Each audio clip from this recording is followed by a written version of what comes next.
রাজনীতিক কোনো কারণে নয়, ব্যবসায়িক দ্বন্দ্বে রাজধানীর মিটফোর্ড হাসপাতাল এলাকায় লাল চাঁদ ওরফে সোহাগকে হত্যা করা হয়েছে বলে জানিয়েছেন ঢাকা মহানগর পুলিশ ডিএমপি। সংবাদ সম্মেলনে ডিএমপি কমিশনার শেখ মোহাম্মদ সাজ্জাদ আলী বলেন, হত্যার মূল আসামি রেজওয়ান উদ্দিন অভিকে মঙ্গলবার পটুয়াখালী থেকে গ্রেপ্তার করা হয়েছে। তিনি একজন ধর্মান্তরিক মুসলিম। এই হত্যায় জড়িত সবাইকেই আইনের আওতায় আনা হবে। ডিএমপি কমিশনার বলেন, অভিযুক্তদের রাজনৈতিক পরিচয় থাকতে পারে, তবে হত্যাকাণ্ডের সঙ্গে রাজনৈতিক সম্পৃক্ততা নেই। ডিএমপির অতিরিক্ত কমিশন ক্রাইম নজরুল ইসলাম বলেন, ব্যবসায়িক দ্বন্দ্ব ও ব্যক্তিগত কোন্দল থেকেই এই হত্যাকাণ্ড। সোহাগ ও অভিযুক্তরা চোরাই অ্যালুমিনিয়াম তার বিক্রি করতেন, গত 17 বছর ধরে করে। 5ই আগস্টের পর ব্যবসার নিয়ন্ত্রণ নিয়ে দ্বন্দ্ব শুরু হয়। সেই দ্বন্দ্ব থেকেই এই হত্যা। এতে নির্বাচন বানচাল বা দেশবিরোধী ষড়যন্ত্র নেই।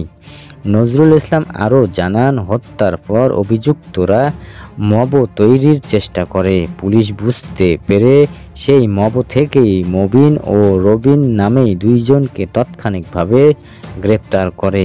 গত 9 জুলাই পুরান ঢাকার স্যার সলিমুল্লাহ মেডিকেল কলেজ হাসপাতালে মিটফোর্ড হাসপাতালের সামনে ভাঙ্গাড়ি ব্যবসায়ী সোহাগকে কুপিয়ে ও পাথরের আঘাতে নৃশংসভাবে হত্যা করা হয়। এই ঘটনায় সারা দেশে সমালোচনার ঝড় ওঠে। পরে 19 জনের বিরুদ্ধে মামলা করেন নিহতের বোন।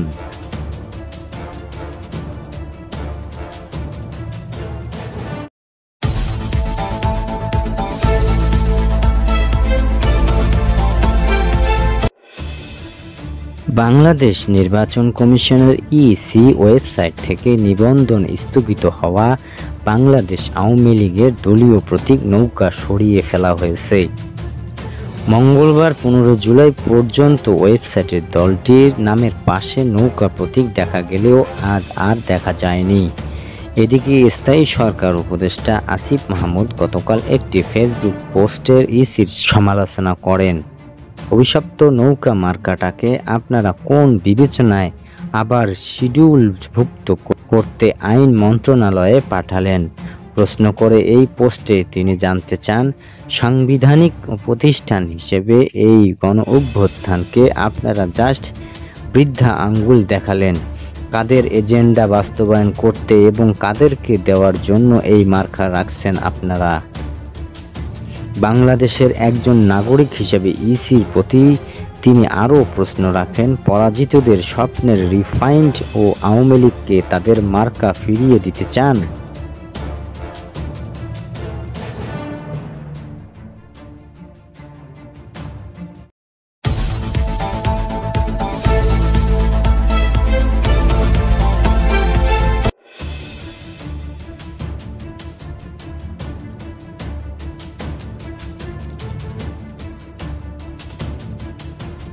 জাতীয় নাগরিক পার্টির এনসিপি কেন্দ্রীয় কর্মসূচি জুলাই পদযাত্রাকে কেন্দ্র করে গোপালগঞ্জ সদরে উপজেলা নির্বাহী কর্মকর্তার ইউএনও গাড়িবহরে হামলা ও ভাঙচুর করেছে নিষিদ্ধ ঘোষিত সংগঠন ছাত্রলীগ ও কার্যক্রম নিষিদ্ধ থাকা আওয়ামী লীগের নেতাকর্মী ও সমর্থকরা।